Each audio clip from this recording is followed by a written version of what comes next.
Hello everyone. जय सिया राम। तो कैसे हैं आप सब? आई होप आप सब बढ़िया होंगे और मस्त होंगे। जैसा कि आप सबको पता है, हम आपके साथ डिस्कस कर रहे थे सीबीएसई ने जो लॉन्च किया है एडिशनल पेपर। अब उसका डिस्कशन क्यों इंपॉर्टेंट हो जाता है ये तो आपको पता ही है, क्योंकि जो पेपर सीबीएसई लॉन्च कर रही है उस तरीके के क्वेश्चन भी पूछे जा सकते हैं। तो इनका डिस्कशन बहुत ज्यादा इंपॉर्टेंट हो जाता है और उसी डिस्कशन में हमने सेक्शन बी कंप्लीट कर लिया था। अब हम पहुंच गए हैं सेक्शन बी को कंप्लीट करके किस पे? सेक्शन सी पर। तो चलिए आज हम आपके साथ डिस्कस करते हैं सेक्शन सी और देखते हैं सेक्शन सी में क्या क्या चीजें दी हैं, क्या क्या चीजें होनी चाहिए और क्या क्या नहीं। चलिए अब अगर बात करें सेक्शन सी की, तो सेक्शन सी में एक क्वेश्चन नंबर 26 आता है। क्वेश्चन यहां पे लिखा हुआ है, ठीक है, मैं लिख देता हूं। चलो, तो क्वेश्चन नंबर 26 जो है वो नीचे की तरफ लिखा हुआ है, बट अगर मैं क्वेश्चन को लिखूं तो क्वेश्चन है क्या? क्वेश्चन दिया हुआ है 3x+5 upon x² plus 4x+7।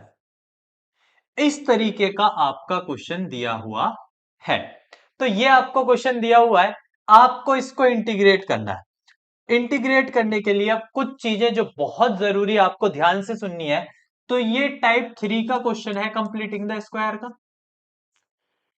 ठीक है। यानी आपकी जो इंटीग्रेशन की फोर्थ एक्सरसाइज है उसमें जो लास्ट में क्वेश्चन दिए हुए हैं उसी टाइप का ये क्वेश्चन है, जिसमें नीचे वाले का डिफरेंशिएशन हमें कहां प्रिपेयर करना पड़ता है? ऊपर। तो हम देखते हैं नीचे वाले का डिफरेंशिएशन क्या हो जाएगा? 2x+4 हो जाएगा और बाकी नीचे वाला एज इट इज रहेगा। अब नीचे वाले का डिफरेंशिएशन हमने ऊपर लिख तो दिया, बट ऊपर वैल्यू क्या होती? 3x+5।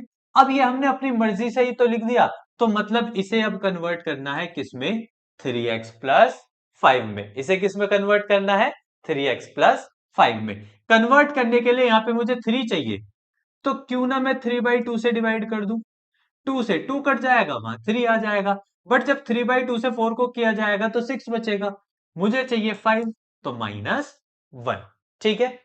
यानी हाँ, ये थोड़ा अटपटा जरूर लग सकता है, लेकिन ये मैंने आपको सारा सिखाया हुआ है, तो थोड़ा सा ध्यान देके समझिए, इस बात को समझिए कि नीचे वाले का जो डिफरेंशिएशन है ना, उसे आप आराम से ऊपर लिख दो और उस ऊपर वाले में कुछ इस तरीके से सिंप्लीफिकेशन करो कि वापस से वो वैल्यू क्या बन जाए? 3x+5 बन जाए। अगर वो वैल्यू वापस 3x+5 बन जाएगी तो आपका काम कंप्लीट हो जाएगा, तो आपको टेंशन लेने की जरूरत नहीं है। अब एलसीएम ब्रेक किया,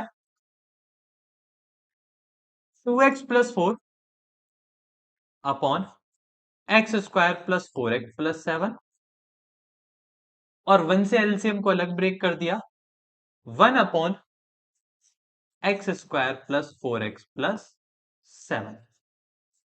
तो दोनों काम कर लिए, ठीक है, ब्रेक कर लिया। अब ब्रेक कर लिया तो नीचे वाले का डिफरेंशिएशन तो ये ऑलरेडी बन ही चुका था, तो नीचे वाले को अगर हम t मानते तो ये ऊपर क्या बन चुका था? dt। तो ये वाला हिस्सा तो आप कर ही चुके हो। इसमें कंप्लीटिंग द स्क्वायर लगाएंगे और कंप्लीटिंग द स्क्वायर के लिए क्या करेंगे? x का कोफिशिएंट 4 है ना, 4 का हाफ करके 4 का आधा क्या हो जाएगा? 2। 4 का आधा करके x का कोफिशिएंट क्या है? 4। उसका आधा करके उसी के स्क्वायर को जोड़ लेंगे और उसी के स्क्वायर को घटा लेंगे। तो x का आधा 4 है, इसी 4 का मतलब 4 है, 4 का आधा करेंगे 2। 2 का स्क्वायर प्लस कर लो, 2 का स्क्वायर ही माइनस, और प्लस में क्या दिया हुआ है? 7। वो ऐसे ही रहेगा, ठीक है। अब अगर आप देखो तो ये पूरी की पूरी एक आइडेंटिटी बन गई। यहां 1/t का log t हो गया, तो ये पूरी की पूरी आइडेंटिटी बन गई 1/x+2 का होल स्क्वायर। अब ये -4 और +7 आपस में सॉल्व होकर +3 बनेंगे, उस 3 को लिख सकता हूं √3 का स्क्वायर। अब यहां पे आप आइडेंटिटी लगा सकते हो इंटीग्रेशन 1/x² + a² की। तो आप अगर x² + a² की आइडेंटिटी लगाते हैं तो आपका जो आंसर हो जाएगा फाइनल, वो ये हो जाएगा 3/2 log। टी की वैल्यू ये थी x², प्लस 4x+7 माइनस, उसके बाद इसमें लगाएंगे तो 1/a, 1/√3 tan इनवर्स x, जो कि x+2 है, अपॉन a जो कि √3 है, प्लस c। ये आपका फाइनल आंसर हो जाएगा।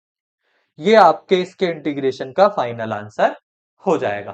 तो मतलब इस क्वेश्चन के लिए आपको इस तरीके से कंप्लीट करना है, इस तरीके से आप इसके सॉल्यूशन को करेंगे। आई होप आपने स्क्रीनशॉट ले लिया होगा, आप खुद भी करके देख सकते हैं। ठीक है, इस तरीके से आप क्वेश्चन करेंगे। इसी के साथ क्वेश्चन नंबर 27 पे आ जाइए। अब 27 में क्या कह रहा है, लिमिट है 0 से π/2 तक की, और क्वेश्चन है sine theta D theta upon, ठीक है, इस तरीके से आपको क्वेश्चन दिया हुआ है। चलो, तो अगर क्वेश्चन की बात करें तो क्वेश्चन क्या कह रहा है कि जी 0 से π/2 तक sine theta upon 25 plus cos theta, और साथ ही में क्या कह रहा है 26 प्लस कॉस थीटा और डी थीटा। अब हमने क्या किया, हमने कॉस थीटा को टी मान लिया। अब कॉस थीटा को टी मान लिया तो कॉस थीटा का differentiation minus sine theta D theta क्या हो गया, dt हो गया। तो यहां पे सब्स्टिट्यूशन होके ये बन रहा है minus dt over 1/25 plus T, और साथ ही साथ 26 प्लस टी। कॉस 0 की वैल्यू 1 होती है, और यहां पे आप समझेंगे cos 0, और cos 90 की वैल्यू 0 है। अब आप इसमें पार्शियल लगा सकते हैं। अब आपने इसको देखो सब्स्टिट्यूट करके वो आप उस किस फॉर्म में ले आए, पार्शियल की फॉर्म में, तो अब आप इसे आराम से क्या लगा सकते हैं, पार्शियल लगा सकते हैं। तो अगर आपको इसका सॉल्यूशन करना है तो अब आप इसमें पार्शियल लगा सकते हैं। पार्शियल के लिए 1/25 प्लस टी और 26 प्लस टी को ले लो, एक को ए के नीचे अलग कर दो, एक को बी के नीचे अलग कर दो, दोनों का वापस से एलसीएम ले लो।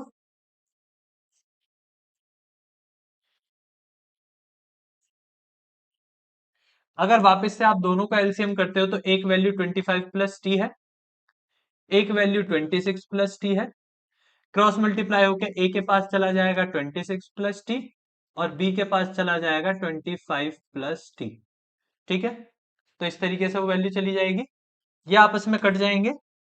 तो जो बच रहा है वो ये बच रहा है 1 equals to A 26 plus T plus B 25 plus T.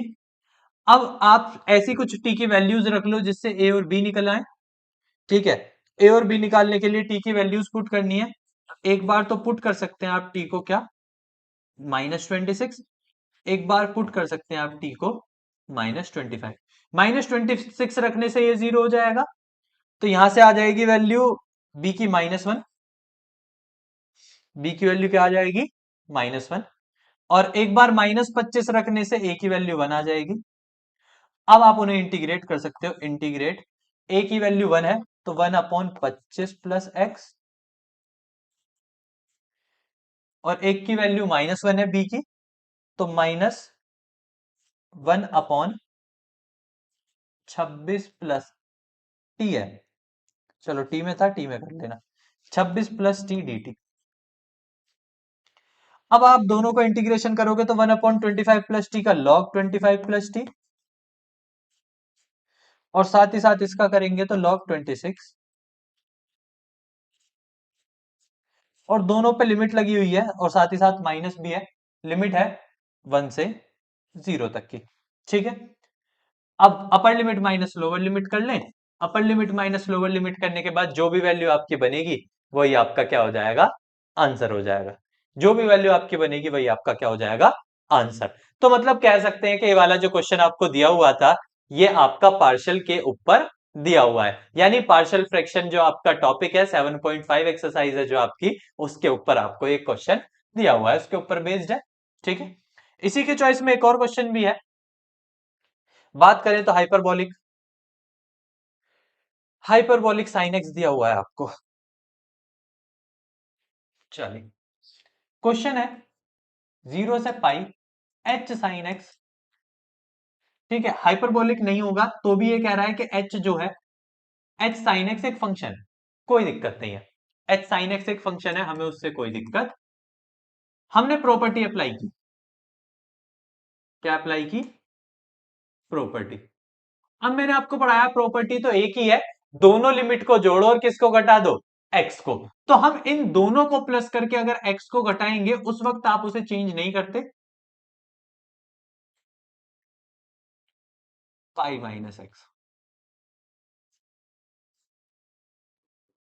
तो इस तरीके से हो गया क्वेश्चन आपका, ठीक है। वेट अ मिनट,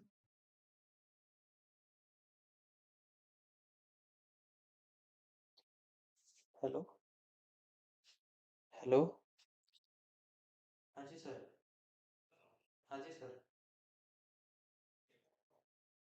बताओ आप कहाँ पे हो सर? तो आप 5-10 मिनट वेट कीजिए, बस मैं आ रहा हूँ सर। हाँ आ रहा हूँ। ओके, ठीक है। इस तरीके से आपके पास बन गया, क्या बन गया ये बन गया 0 से पाई h sine pi minus x. तो अगर आप देखो तो ये साइन 180 माइनस थीटा है, और साइन 180 माइनस थीटा को आप क्या कर सकते हो? साइन 180 माइनस थीटा को आप लिख सकते हो साइन थीटा। तो अगर आप देखो तो ये वापस से क्वेश्चन बन गया। और ऐसे केसेस में मैंने आपको बताया था कि अगर वो वापस क्वेश्चन बन जाएगा तब आप क्या कर सकते हो? 2 बाहर करके लिमिट हाफ कर सकते हो।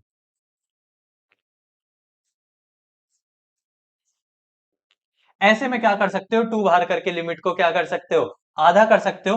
अब ये जरा ये चीज देखो,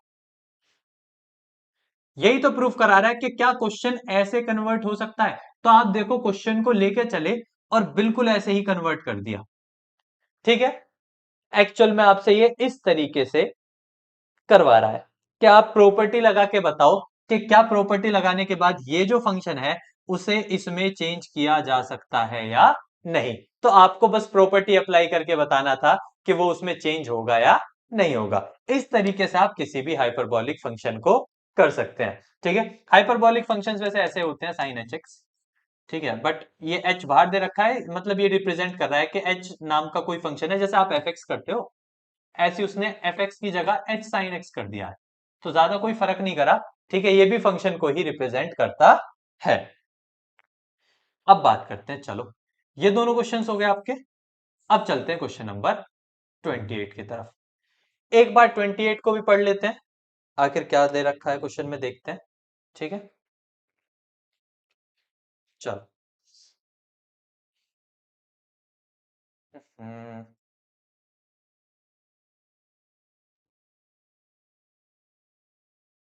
चलो अब जरा क्वेश्चन नंबर 28 को पढ़ते हैं। When an object is thrown vertically upward, उसको छोड़ो, ये इक्वेशन दी हुई है। अब इक्वेशन में जरा देखो, बहुत ध्यान से समझना, मास दिया हुआ है और साथ ही साथ आपको एयर रेजिस्टेंस दिया हुआ है, और जबकि आपको ये बात पता है मास m है और एयर रेजिस्टेंस एफ आर, तो आपको दो वैल्यू दे रखी है, उन्हें पुट कर लो। मास की वैल्यू कितनी दे रखी है? 0.05 डीवी बाई डी टी, और साथ ही साथ माइनस एफ आर की वैल्यू जो दे रखी है एयर रेजिस्टेंस, वो आपको 0.4 वी का दे रखा है। और साथ ही साथ अगर आप इस क्वेश्चन को पूरा रीड करके चलोगे तो मास जो है आपका वो 0.05 था, और जबकि जी, क्वेश्चन ने कहा है जी की वैल्यू 10 मीटर पर सेकंड होती है, तो 10 हो गया, तो ये हो गया 0.05 डीवी बाई डी टी, ठीक है। माइनस का ये इधर आके प्लस का हो जाएगा, प्लस 0.4 वी इक्वल्स टू 0.5। ये आपकी एक डिफरेंशियल इक्वेशन तैयार हो गई। क्या तैयार हो गई? आपकी एक डिफरेंशियल इक्वेशन। पहले पार्ट को जरा अगर आप पढ़ें तो क्या कह रहा था कि क्या बनाओ? एक डिफरेंशियल इक्वेशन बनाओ। तो ये आपने एक डिफरेंशियल इक्वेशन तैयार कर ली। अब इसी डिफरेंशियल इक्वेशन का सॉल्यूशन मांग रहा है। इसी डिफरेंशियल इक्वेशन का क्या मांग रहा है? सॉल्यूशन। तो मतलब आपको ये डिफरेंशियल इक्वेशन सॉल्व करनी पड़ेगी, और सॉल्व करने के लिए आप क्या कर सकते हो, इसको थोड़ा सा पहले इक्वेशन को सही कर लो। ठीक है, सबको 0.05 से डिवाइड कर लो, तो dv बाई dt जो है आपकी इक्वेशन वो बन के तैयार हो जाएगी। 0.05 से करेंगे तो नीचे हो जाएगा आपका, ऊपर हो जाएगा एक पॉइंट से एक पॉइंट कट के ऊपर हो जाएगा 40 8v, और ये हो जाएगा, इसे करेंगे तो नीचे एक पॉइंट आएगा, ऊपर 2 पॉइंट आ जाएंगे, तो ये 10 हो जाएगा। यहां से आप p की वैल्यू 8 है, q की वैल्यू 10 है। p की वैल्यू 8 है और q की वैल्यू 10 है। ठीक है, इंटीग्रेटिंग फैक्टर का क्वेश्चन बन गया। इंटीग्रेटिंग फैक्टर का बन गया तो पहले आप इंटीग्रेटिंग फैक्टर निकालेंगे। इंटीग्रेटिंग फैक्टर, इंटीग्रेटिंग फैक्टर आएगा आपको e की पावर 8x। क्या आएगा आपका? e की पावर 8x। ओके, वैसे इक्वेशन v की है तो v में आना चाहिए 8v, e की पावर 8v। अब आप y की मल्टीप्लाई e की पावर 8v में करोगे, और यहां e की पावर 8v की मल्टीप्लाई 10 से करोगे और dv करोगे, तो बाहर आके सॉल्व करोगे आप इसे, ये हो जाएगा 80 e की पावर 8v प्लस c और y इंटू e की पावर 8v। आप यहां आ जाओगे, ये आपका आंसर आ जाएगा। इस आंसर आने के बाद क्वेश्चन ने आपसे कहा है था, अगर आप यहां ध्यान से पढ़ो, तो वेलोसिटी 10 मीटर पर सेकेंड थी इनिशियल। इनिशियल मतलब जब टाइम जीरो था। इनिशियल का मतलब क्या हुआ कि टाइम क्या था? जीरो। अगर टाइम जीरो है तब कह रहा है कि आपकी जो आपकी जो भी मतलब कहने का मतलब है, जो आपकी वेलोसिटी होगी वो क्या होगी? 10 मीटर पर सेकेंड।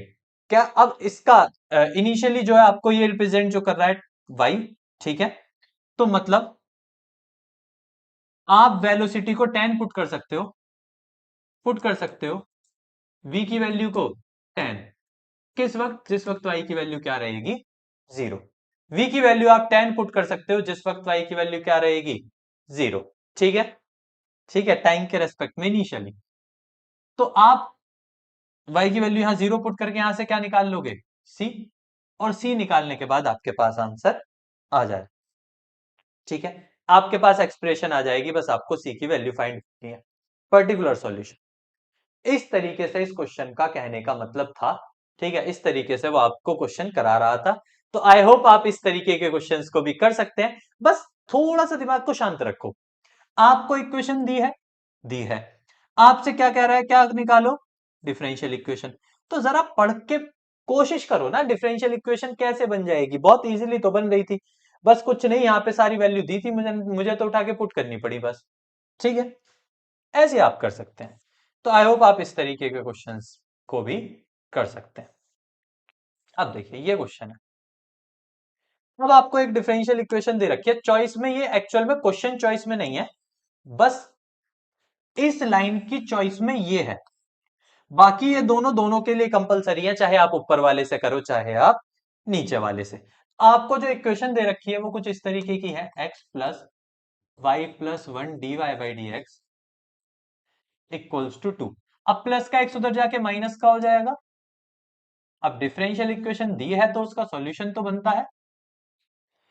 दोनों dx उधर भेज के इंटीग्रेट कर दो।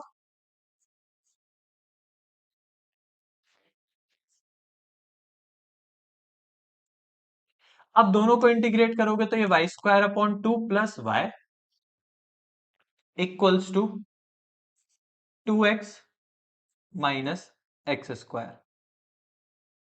प्लस सी।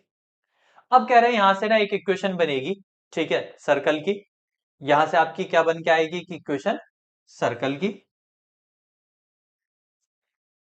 कह रहा था solve the differential equation, solve कर ली। ठीक है, इंटीग्रेशन कर लिया हमने। इंटीग्रेशन, हाँ ठीक है।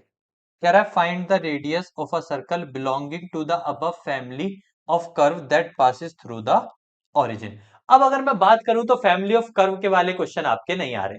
ठीक है, तो फैमिली ऑफ कर्व के क्वेश्चन आपके आ नहीं रहे हैं, तो एक्चुअल में ये पार्ट यहाँ पे बनता भी नहीं है। फिर भी अगर आपको इस तरीके के क्वेश्चन करने हैं तो आप सीख सकते हैं, बट फैमिली ऑफ कर्व के क्वेश्चन आ नहीं रहे हैं तो आपको यहाँ पे इस क्वेश्चन को यहीं पे छोड़ना है। ठीक है, बट फिर भी अगर आप निकालना चाहते हो तो ओरिजिन से पास हो रही है, ओरिजिन से पास हो रही है, तो इक्वेशन कुछ इस तरीके की बनेगी आपकी, x² बाई 2 आता है अभी, तो यही से इधर ले आओगे तो ये ऐसे बनेगी x² by 2 plus y² by 2 equals to c, दोनों टू उधर चले जाते तो ये हो जाता x² plus y² equals to 2c। उसके बाद आप जानते हो ये r का स्क्वायर होता है, तो r² की वैल्यू जो हो गई वो 2c हो गई, स्क्वायर हटेगा तो उधर रूट हो जाएगा, तो ये √2c हो जाता। इस तरीके से कर सकते हो, बाकी तो ठीक है। चलो, अब इस क्वेश्चन को भी कर लिया, इसे देखो, सिर्फ आपको इक्वेशंस तैयार करनी है, सिर्फ आपको क्या तैयार करनी है, इक्वेशंस। बट थोड़ा सा क्वेश्चन को पढ़ लो, अच्छा दिया हुआ है। कह रहा है प्रोडक्ट ए को कंपनी प्रोड्यूस कर रही है, सोल्ड करती है 100 रुपए का, जबकि खरीदती है 60 रुपए का, तो प्रॉफिट कितना हो रहा है ए को? 40 रुपए का। भाई 100 का बेच दिया 60 का खरीद के, प्रॉफिट बी को कितना हो रहा है? 150 का खरीद दिया और 90 का बेच दिया, तो भैया 60 रुपए का हो रहा है। तो जेड होता है प्रॉफिट ऑफ ए और profit of B, 40x + 60y, ठीक है। इस तरीके से 40x + 60y हो गया। अब उसने कहा है on a given day the company has a budget of ₹8,000। Company का टोटल बजट कितने का है? 8,000 का। अब वो तो उसकी कॉस्ट का है ना, भाई आप कॉस्ट पे ही तो प्रोडक्ट खरीद रहे हो, तो जब आप कॉन्स्टेंट्स बनाओगे तो मान लो भाई एक चीज 10 रुपए की खरीद रहे हो और आपका टोटल बजट 8,000 का है, तो मतलब आप 800 चीजें खरीद सकते हो। इसी तरीके से आप दो चीजें खरीद रहे हो, एक 60 की और एक 90 की, तो आप क्या खरीद सकते हो भैया? 60x + 90 भाई, मैं टोटल पैसे खर्च करके भी सिर्फ कितने खर्च कर सकता हूँ? 8,000। सिर्फ कितने खर्च कर सकता हूँ? 8,000। फिर कह रहा है production of process makes it such that can only produce a maximum of 100 units. Maximum वो कितने यूनिट्स प्रोड्यूस कर सकते हैं? 100। फिर कह रहा है the number of product be produced can not be more than product ए। तो मतलब जो भी बी प्रोडक्ट प्रोड्यूस कर रहा है वो ए के दुगने से ज्यादा नहीं हो सकता, ठीक है। तो इक्वेशन नंबर 1, इक्वेशन नंबर 2 और इक्वेशन नंबर 3, और बाकी आप जानते ही हो फिक्स रहते हैं, x greater than equals to 0 और y greater than equals to. आपसे बस इक्वेशन ही बनवा रहा है, आपसे सिर्फ और सिर्फ क्या बनवा रहा है? इक्वेशन, ठीक है। बंदा सीधा था खुल के, तेरी गली में आया मुड़ के हूँ। अब एक क्वेश्चन आपको ये दिया जाता है, ठीक है, इसे ध्यान से पढ़ लें आप। कह रहा है एक बिगिनिंग हुई फाइनेंशियल ईयर की और नोट किया गया कि 40% टोटल टास्क ना were urgent and rest were not. मतलब अर्जेंट वर्क कितने? 40%। और नॉन अर्जेंट कितने हैं? 60%। फिर कह रहा है half of the urgent task were important. अब अर्जेंट टास्क कितने परसेंट थे? 40%। 40% का आधा क्या होता है? 20%।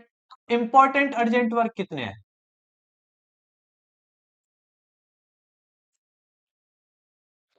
और इंपॉर्ट ठीक है, आ गया। 30% of task were not urgent, were not important. मतलब टास्क जो अर्जेंट नहीं है वो इंपॉर्टेंट नहीं है, नॉट इंपॉर्टेंट है, नॉट इंपॉर्टेंट है 30%। मतलब ये इंपॉर्टेंट है 70% और ये इंपॉर्टेंट नहीं है 60%, ओ 80%। चलो, इतनी बात समझ आई। अब कह रहा है what is the probability that selected task that is not important is urgent. मतलब टास्क अर्जेंट भी है और इंपॉर्टेंट नहीं भी है, तो ये E1 हो गया और ये E/E1 हो गया। फॉर्मूला लगाओगे E/E1 upon PE1 PE/E1 plus PE2 Bayes theorem लगवा रहा है ना, तो आपने ये फॉर्मूला लगाया। अब अगर आपने ये फॉर्मूला अप्लाई कर ही लिया तो सारी वैल्यू पुट कर लो। इवन अर्जेंट टास्क कितने परसेंट? 40%, यानी 40/100 इंटू, अब कह रहा था उसके साथ नॉट इंपॉर्टेंट वर्क चलेगा, मतलब 80/100 चलेगा। और ये हो गया 40/100 इंटू 80/100 प्लस 60/100 इंटू 30/100। 100 100 100 100 एक जीरो एक जीरो एक जीरो एक जीरो एक जीरो एक जीरो, 8 चौक 32, और नीचे 32 प्लस 18, तो ये हो गया 32/18, 40 और 10 50, 2 से काट दो, 16/25 आंसर हो जाएगा। इस तरीके से आप ऐसे इस प्रोबेबिलिटी के क्वेश्चन को कर सकते थे, बट आपको बस यहां ध्यान रखना था कौन सा मान रहा है, 1 2 3 4, ये 4 वैल्यू वो यूज कर रहा है क्योंकि वो नॉट इंपॉर्टेंट के लिए यूज कर रहा है, तो वैल्यू भी नॉट इंपॉर्टेंट वाली ही लेगा ना, ठीक है, उससे इंपॉर्टेंट से उसे कोई मतलब ही नहीं है। इस तरीके से आपको क्वेश्चन दिया हुआ था, अच्छा क्वेश्चन था। आई होप आपको सेक्शन सी समझ आया होगा। हम फिर मिलेंगे एक और क्लास के साथ, ठीक है, फिर आगे के सेक्शन डिस्कस करेंगे आपके साथ। तब तक के लिए बने रहिएगा, जुड़े रहिएगा और इसी तरीके से देखते रहिएगा हमारी क्लासेस को। जय सिया राम।